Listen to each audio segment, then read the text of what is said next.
Kaya ni Sara Duterte. Si Sara Duterte, pag nagsalita, siya yung parang bangag, no? Hindi ko sasabing drug addict siya, pero yung pananalita niya para siyang bangag.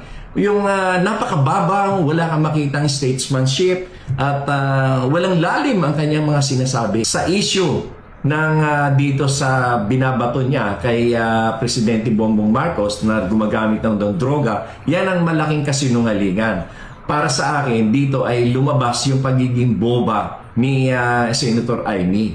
Kasi, saan ka ba naman nakakita ng isang tao na kung siya ay drug addict o bangag, ganyan ka diretso magsalita, napakatalino.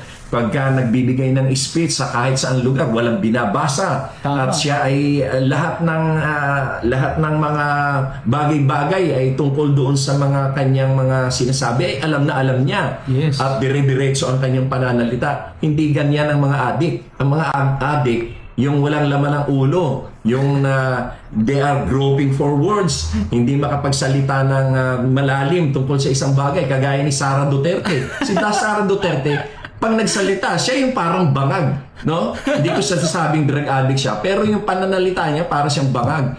Yung napakababang, wala kang makitang statesmanship at walang lalim ang kanyang mga sinasabi. At hindi siya magaling mag-English. Yung English niya, elementary English at saka Carabao English. Saan naman gusto mo maging presidente ng bansa? Paano yan? Ang pagiging presidente ng bansa as a head of state, you will be talking to a lot of leaders of other countries. And you will be exchanging thoughts with them. Yung mga kuro-kuro, kung mga ano-ano mga usapan.